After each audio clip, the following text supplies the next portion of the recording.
En nombre del Padre, del Hijo y del Espíritu Santo. Amén.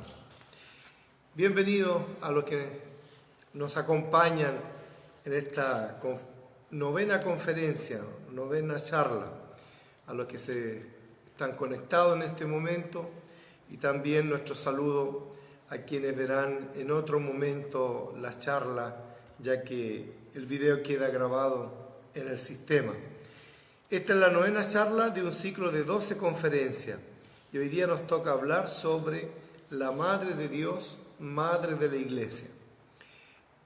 Próximo sábado será la conferencia sobre introducción a la Santa Liturgia y el sábado subsiguiente será entonces la charla del matrimonio y la familia. Este tema de la madre siempre trae una gran emotividad para cada ser humano.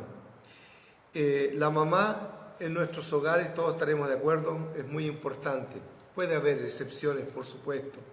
Puede haber algún ser humano que haya tenido una mala experiencia con su madre, pero no es lo normal ni tampoco lo habitual. La mamá es muy importante, yo diría importantísima, en la vida de un ser humano. Cuando en nuestros hogares fallece el papá, el hogar continúa. Pero si fallece la mamá, el hogar pierde su alma, pierde su razón de ser. El punto de cohesión siempre es la madre.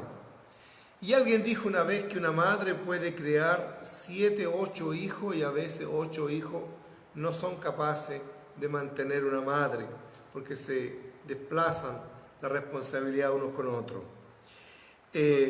La madre es el ser que valoramos en vida y por supuesto cuando parte a la eternidad la recordamos y valoramos todos los días de nuestra vida. Muchos moribundos y muchos enfermos graves en etapa final hablan de la mamá, o la llaman, o la invocan. Parece que el ser humano en los momentos de dificultad quiere estar con su madre. Cuando una madre espera a su hijo, vive un punto muy íntimo, inmenso, porque en su vientre hay una vida nueva que ella recibe. Y los niños, si ustedes se fijan, en los jardines infantiles o guarderías infantiles, siempre le ponen a los bebés móviles o figuras circulares, porque el niño, el bebé, empieza a mirar el mundo circularmente, por el pecho de la mamá que es circular, por el rostro de la madre. Es decir, un niño, un ser humano desde tempranísima edad, siempre vive en referencia a su madre. La madre es irreemplazable en su vida, en la vida de cada uno de nosotros. Por eso también el Día de la Madre en nuestros países es una fiesta tan emotiva, tan grande. Los cementerios se llenan de gente, de hijos que van a la tumba cuando su madre ya ha partido de este mundo. En la etapa final de nuestra vida, siempre el deseo es encontrarse con la madre, porque la madre es sinónimo de protección, sinónimo de abrazo, sinónimo de ternura, sinónimo de acogida. La madre, por Dios, que es importante. También hay otras figuras maternas que uno trata como madre, quizás una abuela, quizás una tía. Pero en la vida de un ser humano, una madre es tremendamente importante. Y en la vida de Jesús no puede ser diferente. Por supuesto, en la vida de nuestro Señor Jesucristo, la figura de su madre es algo tremendamente importante. La experiencia nos muestra de que el ser humano siempre está como recordando en referencia a su madre. Podemos intuir también que esta fue la situación de Jesús. Cuando vemos la vida del Señor narrada en los evangelios, aparece la madre. A veces en un evangelio menos citada y otro más citada. Quizás el que más la cita y el que más habla de la infancia de la vida del Señor es el evangelio según San Lucas. Según los biblistas y según la tradición, después de la muerte del Señor, la Santísima Virgen vive en la casa de Lucas. Pasa por el monte Athos en Grecia, como lo dice nuestra tradición, y también el apóstol Lucas es el que pinta el primer ícono de la Madre de la Iglesia. Los Hechos de los Apóstoles también la mencionan. Las cartas paulinas no la menciona salvo cuando se refiere al Señor, cuando lo menciona como hijo nacido de una mujer. La Madre de Dios, ya vamos a hablar por qué ese título de Madre de Dios, vamos a hablar de la Santísima Virgen María, la Madre, es anunciada no directamente en el Antiguo Testamento de los profetas, como Isaías, por ejemplo, que llegará el tiempo que nacerá de una doncella, el Hijo de Dios, el Mesías, el enviado, el Salvador, nacerá de una doncella, de una virgen. Es anunciado el Señor y de paso se menciona a la Madre de Dios. Quizás esa parte del Evangelio que es más fundamento bíblico de nuestra veneración a la Virgen, del canto de la Madre de Dios, que pronuncia cuando visita a su prima Isabel y dice el Magnificat, ¿verdad? Y en una de sus partes dice, bienaventurada me llamarán todas las generaciones. Hay otro libro sagrado de otra religión que es el Corán, de la religión musulmana.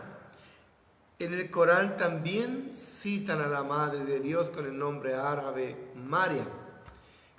La menciona ahí también el Corán y tiene un gran aprecio el pueblo musulmán por lo que es la Madre de Jesús.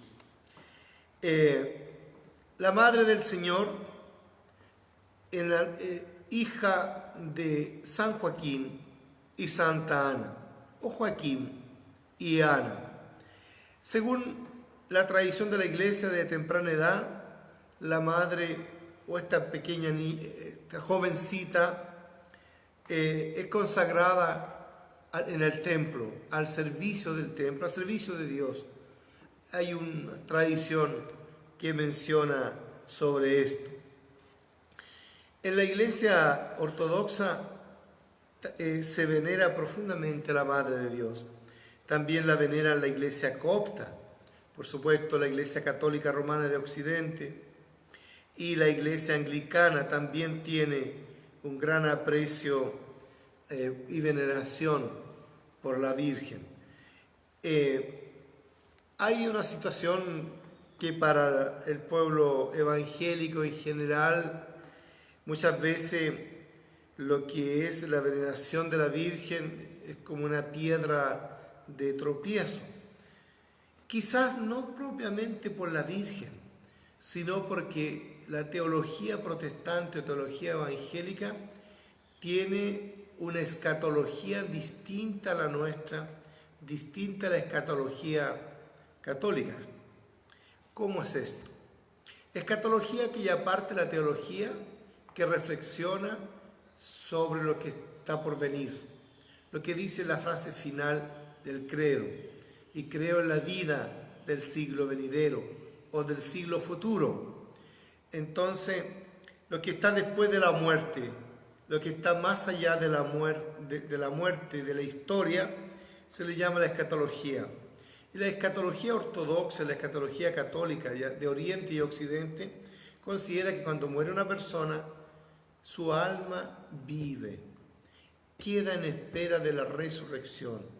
Si está para la salvación, espera gozosa la resurrección. Si está para la condenación, espera con tristeza. En cambio, la teología protestante evangélica señala de que cuando un ser humano fallece, cuando cierra sus ojos, sella su suerte y no queda nada, absolutamente nada, solo materia en su cuerpo que es sepultado y que queda esperando la resurrección al final de los tiempos. Por eso el mundo protestante, el mundo evangélico por lo general, no ora por la salvación de los difuntos, porque eso ya está concluido. Y tampoco invocan a los santos, porque los santos ya no existen, no existe nada del ser humano cuando es sepultado. A diferencia de nosotros que pensamos que sigue existiendo, que su materia es sepultada y queda en espera de la resurrección. Y en ese sentido, desde el mundo protestante, desde el mundo evangélico, no tiene sentido venerar a un muerto, no tiene sentido invocar o orar con un santo. Pero sí para nosotros que creemos que los cristianos, los santos, siguen viviendo en espera de la resurrección al final de los tiempos. Cómo viven su alma, espera en el Señor. Entonces, la iglesia desde muy temprano tiene una gran veneración por la Madre de Dios. Cuando se dan las persecuciones de la iglesia, cuando los apóstoles son azotados,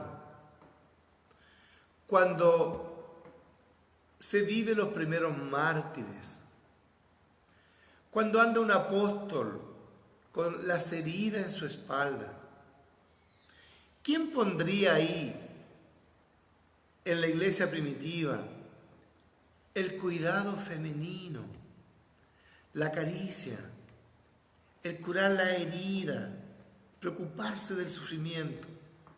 No lo dicen los evangelios, pero nosotros lo podemos imaginar, que ella estaba muy cerca de los apóstoles para acompañar la vida de la iglesia en sus esperanzas y en sus sueños y en su vida de gozo de la resurrección y también en la vida de los dolores. Son muchas las fiestas que son dedicadas a la Madre de Dios. Curiosamente, en la Iglesia Ortodoxa el calendario litúrgico, que parte el 1 de septiembre, digamos el 13 de septiembre en el calendario antiguo, el 1 de septiembre en el nuevo calendario, se abre el calendario litúrgico con una fiesta de la Madre de Dios muy importante, que es nacimiento de la Virgen. Y cuando el calendario llega a su final, el calendario litúrgico a finales de agosto, la última grande fiesta que se celebra es la dormición de la Madre de Dios. Entonces, incluso el calendario litúrgico va entre el nacimiento y la dormición de la Madre de Dios. La Iglesia ve en la Virgen María lo que ella es ahora y lo que deberá ser en plenitud. Es decir, la Iglesia ve en la Virgen la portadora del Señor, la embarazada de Dios, que lleva el Verbo, el Hijo de Dios, que lo está engendrando para darlo a conocer a la humanidad. Y eso es la Iglesia, portadora de Cristo, portadora del Señor. Por eso la Iglesia se refleja en la Madre de Dios. La iconografía le ha dado importancia relevante a la Madre de Dios. Son muchos íconos relacionados con la Madre de Dios, muchos. En nuestro Facebook tenemos varias conferencias escritas, encuentro la ortodoxia, donde una de esas conferencias habla de las distintas vocaciones a la Madre de Dios, de los distintos íconos que hay sobre la Madre de Dios. Y cuando usted pasa frente a una iglesia ortodoxa, le llamará la atención este signo tan característico de nuestra arquitectura, que son las cúpulas de la iglesia. Hay iglesias que tienen una cúpula, otras tienen más de una cúpula. La cúpula simboliza el vientre de la Virgen. La iglesia se congrega bajo el vientre maternal de la Madre de Dios. ¿Por qué decimos Madre de Dios, Madre de la iglesia?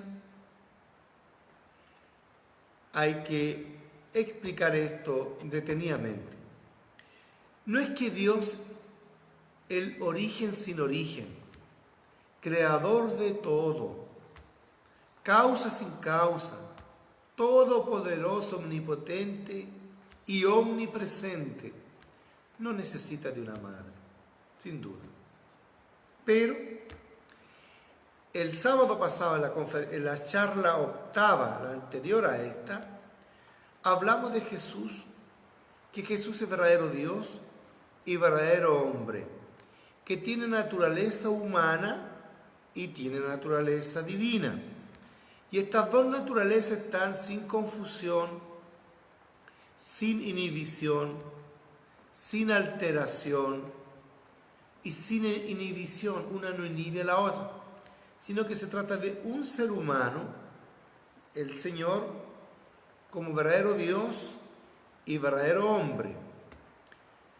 ¿De dónde toma el verbo, este Hijo de Dios, que es la segunda persona de la Santísima Trinidad? ¿De dónde toma cuerpo humano?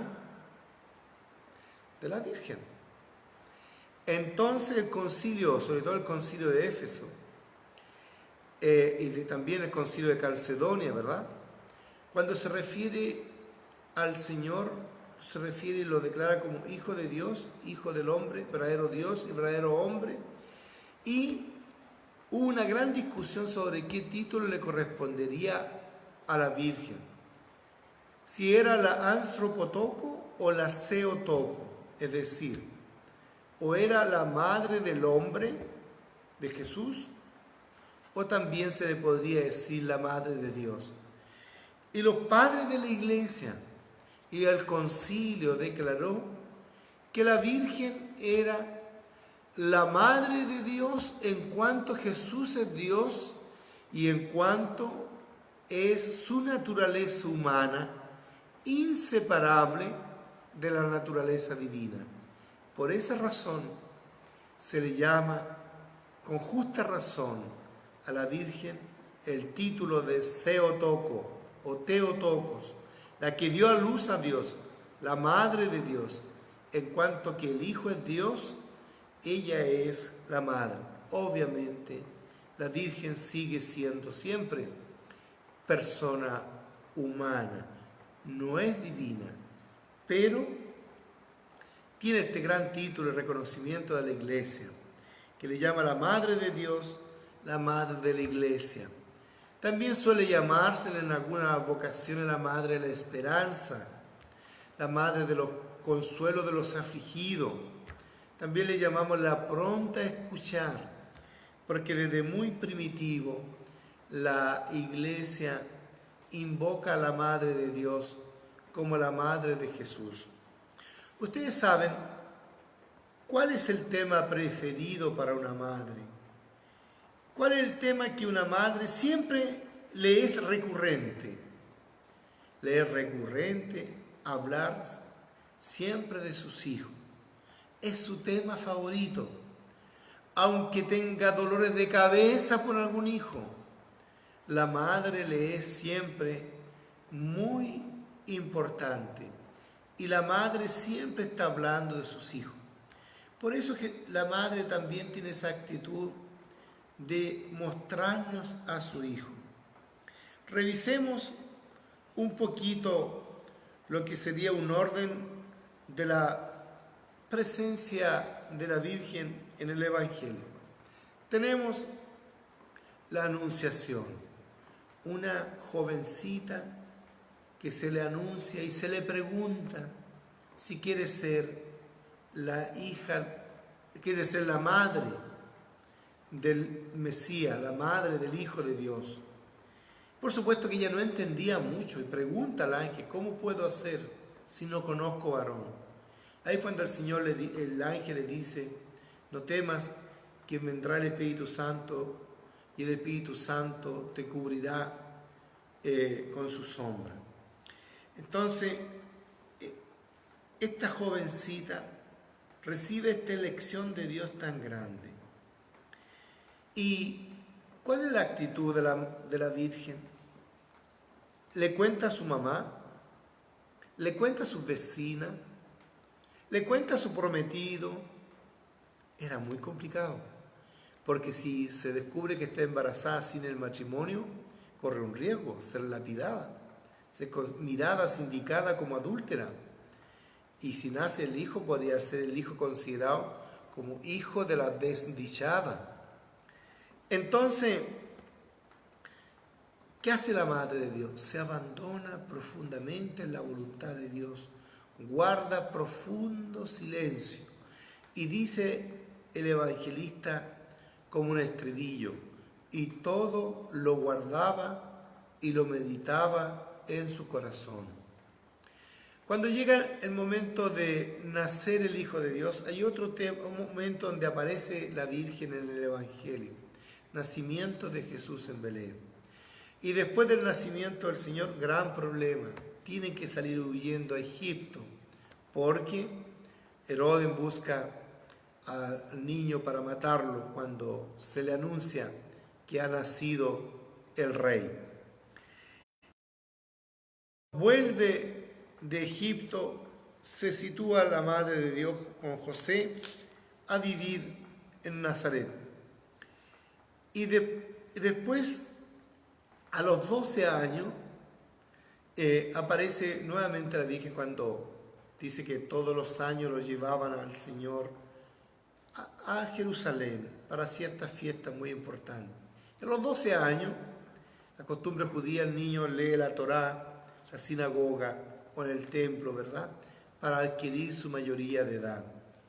Y fue que llevado Jesús, y a la vuelta se suponía que regresaran en distintas caravanas a su ciudad. Las mujeres en una caravana, los hombres adultos, los jóvenes en otra. Y tal vez José y la Virgen pensaban que Jesús regresaba en la caravana de los jóvenes. Y el Señor no estaba ahí, lo buscaron durante 3 días. Eso tiene que haber sido un momento de mucha angustia. Cuando un papá, una mamá, pierde un hijo por unos minutos, por una hora, es una situación dramática. Haber perdido al Señor por 3 días, buscarlo y encontrarlo en el templo, eso tiene que haber sido una situación muy difícil.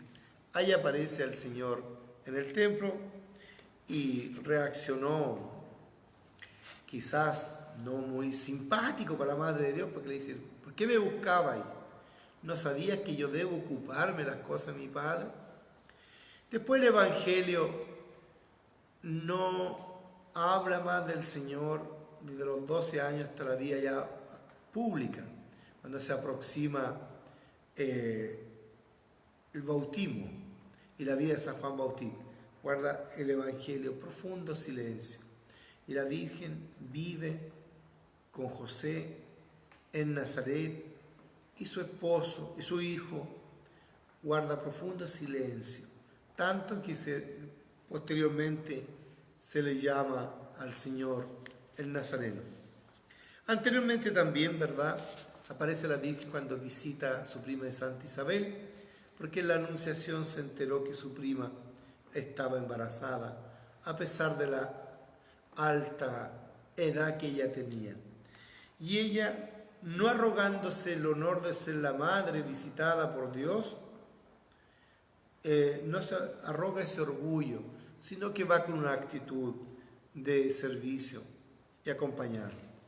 En otro momento donde aparece la Madre de Dios, cuando hubo malos comentarios de que pensaron que Jesús estaría loco porque hacía discursos muy fuertes. Y corrió la voz y se le acercan junto con sus parentelas y le dicen al Señor en una reunión, en un hogar, tu madre y tus hermanos te andan buscando. Y el Señor también reacciona, ¿verdad? Dice, ¿quién es mi madre? ¿Quiénes son mis hermanos? Que el que escucha y practica la palabra de Dios, ese es mi madre, mi hermano. Posteriormente, en la boda de Caná también ahí está presente la Virgen, de manera muy silenciosa y con una actitud de servicio. Hijo, no tienen vino. Con una mirada de la dueña de casa. Y ahí se produce, ¿verdad?, el primer milagro ya en la vida pública del Señor, cuando convierte el agua en vino. Posteriormente, la Virgen está presente en la pasión, la muerte del Señor. Tiene que haber sido ya, es un aspecto muy doloroso y fuertísimo. Dicen que no hay dolor humano más grande en el mundo que perder un hijo. Es más lógico que nosotros los hijos sepultemos a nuestros padres, pero no nuestros padres sepultarnos como hijos. Se dice que ese es un dolor muy grande. No hay dolor humano que se le parezca. Un papá quien perdió a su hijo un día me dijo que cuando murió su hijo murió una parte de él. Una madre que también recuerda cada día a su hijo que partió. Siente que también lo dio a luz por segunda vez. Primero a la luz natural y ahora lo acompañó a la luz celestial el día de su fallecimiento. Pues son dolores que Dios nos libre, que son muy intensos. Esa también fue la situación de la Madre de Dios, perder a su hijo. Y por supuesto la Madre participa también de la alegría grande de la resurrección, cercana a la resurrección, cercana a los apóstoles, cercana al momento de oración cuando viene Pentecostés, es decir, acompañando la vida de la iglesia. Son pocas veces las que se menciona la Madre de Dios en el Evangelio. Habría que decir que la Virgen es como un cristal en nuestras casas, como un vidrio en nuestras ventanas. En un cristal usted puede mirar de adentro de la casa hacia afuera y de afuera hacia adentro, pero usted no observa el cristal, mira a través de él. Por eso que hay que considerar que la Virgen es obra de Dios, criatura humana, que nos permite desde su humanidad acercarnos a Dios. Podemos mirar y contemplar a su Hijo en cuanto a madre, en cuanto a la que da luz al Señor. Los griegos le llaman la platitera ton uranú, es decir, aquella que se hace planita en la cual Dios aterriza, como una cancha de aterrizaje, donde el Verbo, el Hijo de Dios, se hace hombre, donde este Verbo encarnado comparte en toda nuestra naturaleza humana, menos en el pecado. Decía hace poquito que son muchas las fiestas de la Madre de Dios. Ya decía que el calendario litúrgico se inicia, concluye con la fiesta de la Madre de Dios. Hay muchas advocaciones a la Madre de Dios. Nuestra Señora de Kazán, la Virgen que pronto escuchar. En Latinoamérica, muy venerable, Nuestra Señora de Guadalupe. Tiene muchas advocaciones, pero siempre es la Virgen María, la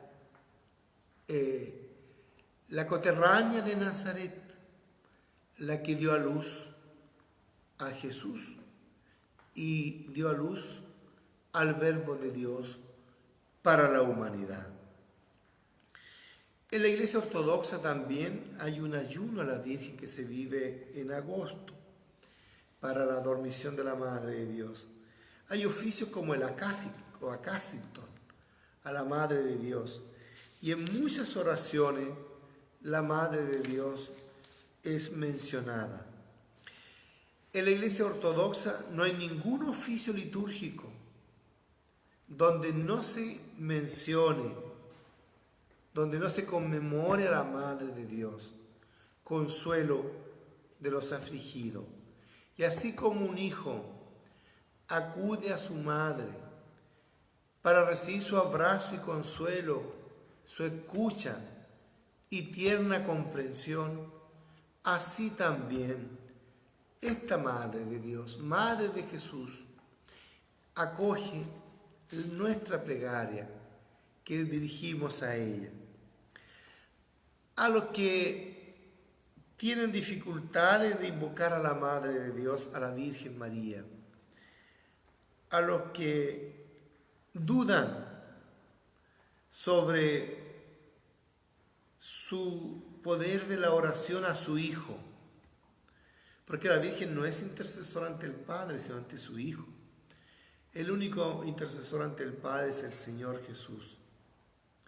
Pero la Virgen también puede interceder ante su Hijo. ¿Qué madre no va a querer invocar a su Hijo para pedirle algo?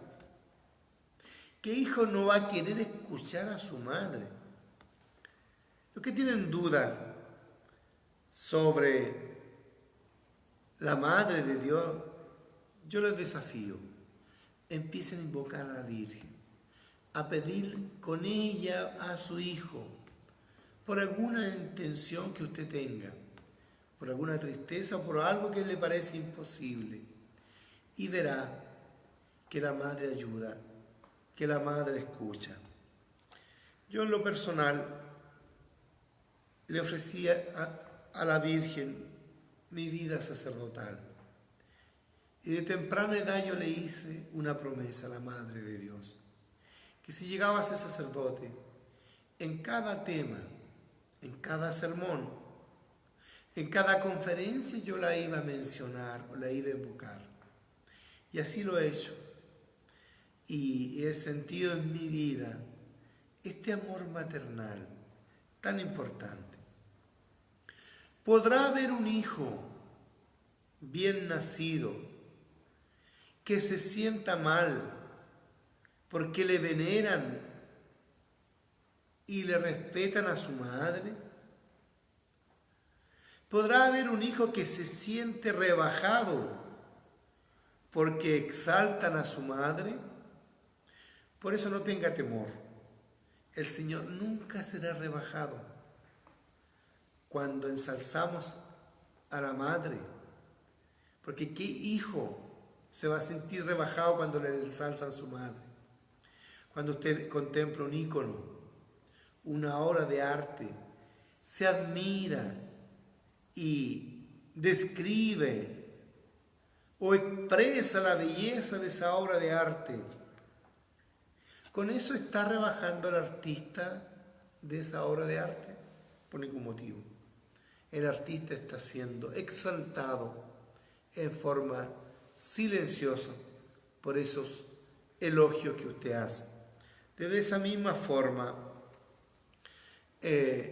la Madre de Dios es exaltada y es invocada por el pueblo ortodoxo en momentos de alegría y en momentos de aflicción. Son varios los himnos que tenemos en la iglesia que invocamos a la Madre de Dios. Después de los evangelios, el libro de los Hechos de los Apóstoles, la epístola, muy poco la mencionan, ¿no? Más como hijo, al Señor, mencionan al Señor como hijo nacido de una mujer, ¿verdad? Pero la finalidad no es en la Biblia, no es la Virgen, por supuesto. El centro de nuestra fe es el Señor. Y porque amamos tanto al Señor, veneramos también a su Madre. Finalmente, quería referirme a al dogma de la Inmaculada Concepción que la Iglesia Ortodoxa no considera. La Iglesia Ortodoxa no tiene ese dogma de la Inmaculada Concepción, tampoco nunca dice en su oración Ave María Purísima, sin pecado concebida. Eso no lo decimos los ortodoxos. El dogma de la Inmaculada Concepción es un dogma nuevo en la Iglesia Católica que fue elaborado y declarado sin ninguna participación de la Iglesia Ortodoxa. Pero lo más importante es lo siguiente, miren, la Iglesia Católica considera que la Virgen nació sin el pecado original, de tal modo que el Hijo de Dios, el Jesús, el Señor, nació de una virgen sin el pecado original. ¿Qué piensa la Iglesia Ortodoxa? La Iglesia Ortodoxa piensa que si la Virgen nació sin el pecado original, sería entonces una salvación del pecado antes de que Jesús derramara su sangre en la cruz. ¿Y cómo puede ser entonces, mire usted la parte lógica de esto, que haya salvación del pecado antes de que Cristo derrame su sangre en la cruz? Por eso la Iglesia Ortodoxa considera que la Madre, hija de nuestro pueblo, de nuestra naturaleza humana, nace como todo ser humano. Y por supuesto que el Señor la purifica, la limpia, la lava. El Espíritu Santo mora en ella. Por eso podemos decir también que es esposa del Espíritu Santo. Por eso, pero no decimos nosotros que tiene esa Inmaculada Concepción, sino que nace como todo ser humano. Finalmente, quería decir también que hay un himno en la iglesia que es muy hermoso, que se recita o se canta en alguna liturgia, donde más o menos dice así: ¿qué te ofrecemos, Señor, a ti? Tú nos has dado todo, pero nosotros te ofrecemos una virgen, para que tú te encarnes en ese seno y puedas derramar su gracia sobre nosotros. Y esto sí que es lo último, para no quitarle mucho de su tiempo, decirle que en torno a la dormición de la Madre de Dios, usted sabe que no todo está escrito en la Biblia. La Biblia es lo más importante, por supuesto. Pero hay cosas que no están escritas en la Biblia. Por ejemplo, nosotros los cristianos santificamos el día domingo como día del Señor. Y el día domingo usted sabe que es el primer día de la semana, no es el séptimo. El séptimo día siempre fue el día sábado. Nosotros los cristianos santificamos y celebramos el domingo porque cambiamos de sábado a domingo por la resurrección del Señor. Fue tan grande, tan impactante. Pero no está en la Biblia. Nosotros creemos que, como dice el tropario de la dormición de la Virgen, que la Madre de la vida no pudo sufrir la corrupción. Miren, en la Iglesia Ortodoxa hay muchos santos que están incorruptos. Fueron sepultados y su cuerpo se conserva intacto sin haber sido embalsamado. Así, San Juan Maximovich, San Sergio de Moscú, y muchos otros santos, que su cuerpo está incorrupto. ¿Qué más sería el cuerpo de la Madre de Dios? El cuerpo después de su dormición, de su fallecimiento. Como dice el tropario, la Madre de la vida. Y esta Madre de la vida no pudo haberse vivido la corrupción. Por eso que la Iglesia, desde muy temprana edad, ha creído y proclamado que la Virgen María, después de su dormición, fue llevada en cuerpo y alma al cielo y está con el Señor.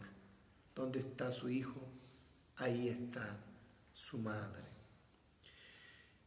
Pidamos a la Madre de Dios que nos ayude en nuestro caminar, que le bendiga a usted, que nos bendiga a todos, que le proteja de la pandemia, de contagio, y que si somos en algún momento contagiados, ella nos cobije para que podamos resistir y vivir sanamente para servir a los demás. Que la Madre de Dios le acompañe. Muchas gracias por acompañarnos. Amén.